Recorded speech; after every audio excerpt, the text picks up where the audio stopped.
Hello students, hello friends. This video of mine is about new education policy 2020. This new education policy has come to transform the education scenario of our country to a much required system of education which is fit for the global scenario as well. So in this new education policy, there are many differences from the earlier policies, and it is going to transform the education system of India.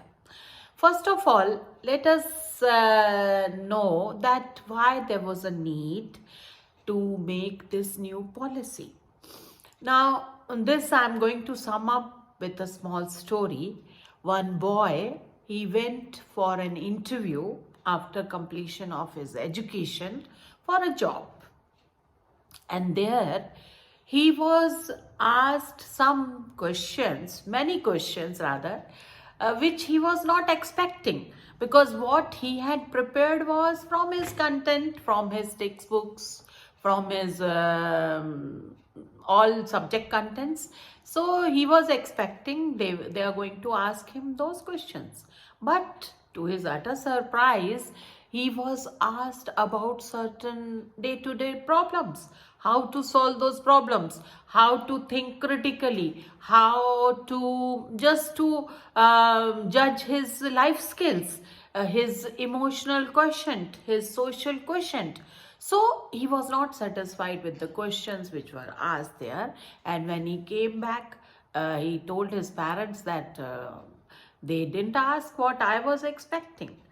So basically, they didn't ask me when was the World War II was fought, when was Akbar born, what is the function of this organ in our body. So all these questions which he was expecting from his subject content.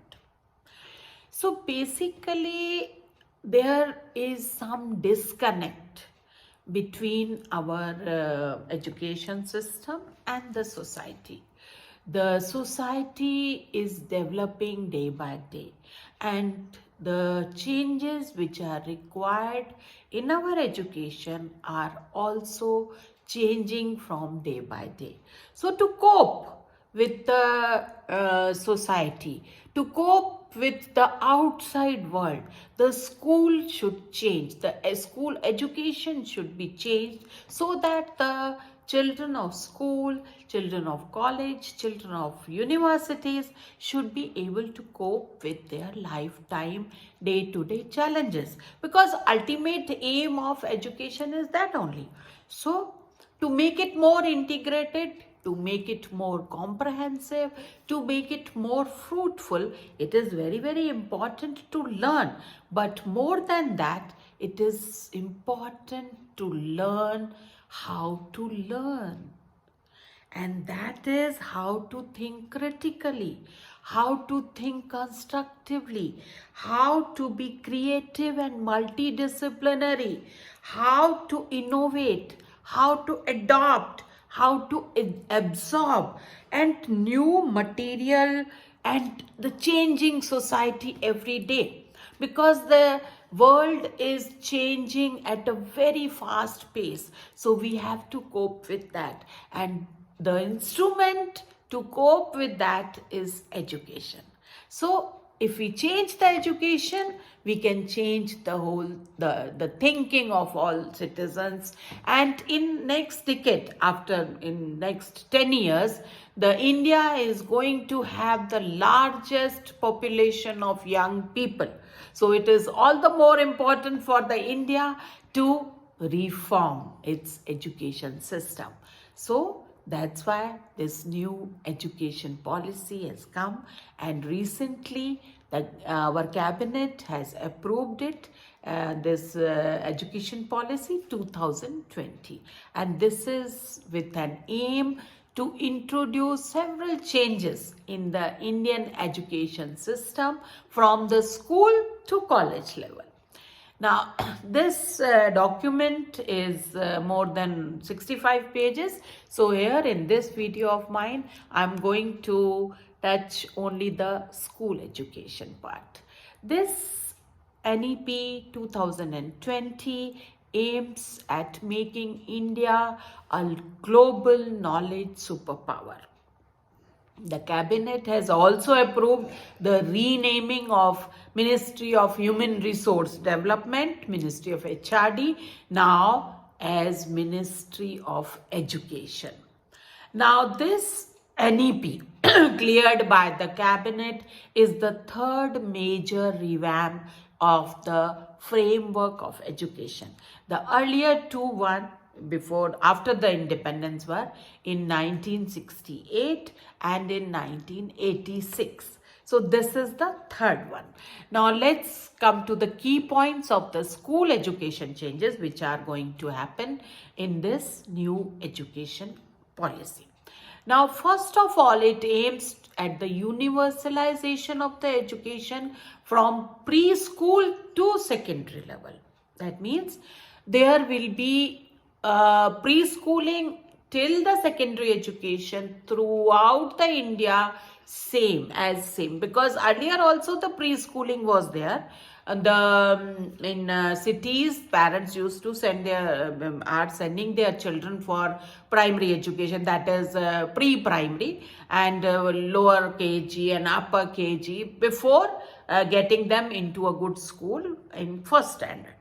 But now it is going to be mandatory. It is going to be compulsory for all the children to have their preschooling. In fact, it has been found by the renowned neurologist, the renowned psychologist of world, that 85% of the brain development in human beings is before 6 years of age. So this age is very, very important. 3 years to 6 years is very important for a child to learn, to adapt, to absorb all kind of things. So to trap these 3 years, very important 3 years, the foundational years of the child, the preschooling is must. So now the change is there from in our education system, which is presently it is 10 plus 2 to 5 plus 3 plus 3 plus 4. So from 12 years of school education, we are moving to 15 years of education. And this will start at 3 years. So there is a foundational thing which will be from the preschooling, and that would be in the Anganwadi or Bal Vatika or pre-primary schools. So this would be a must for a child. So the current 10 plus 2 system is going to be replaced by a new 5 plus 3 plus 3 plus 4 curricular structure, and it is corresponding to the ages 3 to 8 first, then 8 to 11, then 11 to 14 and 14 to 18. So this would be the major change which is going to come in our education system. Now this will bring the uncovered age group of 3 to 6 years under school curriculum. So now all children from the age of 3, they have to have their schooling, which has been recognized globally as the crucial stage for development of mental faculties of a child. It will also have 15 years of schooling now, with 3 years of Anganwadi or Balvatika or pre-primary. Now class 10 and 12 board examination are to be made easier. They will have more core competencies rather than mere facts or textual facts. So conceptual learning will be there, Experiential learning will be there rather than just rote learning. So this would be the major change which is going to come in this thing. Then school governance, there is a change in that also, is set to change with a new accreditation framework and an independent authority to regulate both public and private schools. Vocational education will start from class 6th with internship. So that is another major change which is going to come in our schooling. Then teaching up to at least grade 5 to be in the mother tongue or regional level language. So no forcing on the child to learn other language than the mother tongue. So no language will be imposed or on any child for primary learning. And then assessment reforms will be 360-degree holistic progress card, which will track the students every field, like his hobbies, his academic progress, his social behavior, his inculcation of life skills, his using of life skills in solving the day-to-day problems.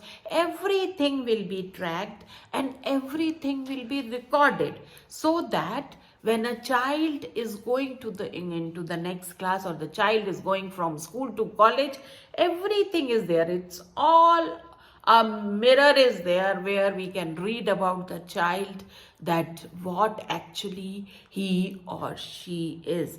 The holistic development is there and the interests are there. Everything we'll come to know going just seeing the progress card of the child. It's not only about the grades or not only about the marks. It will be about the overall development of the child, the intellectual development, the social development, the emotional development. Everything would be recorded, because it would be a multidisciplinary approach. The teaching and learning process will follow a multidisciplinary approach, integrated form. There are no fixed compartments. Now, streams also would not be there. The sciences stream, the commerce stream, or the arts stream.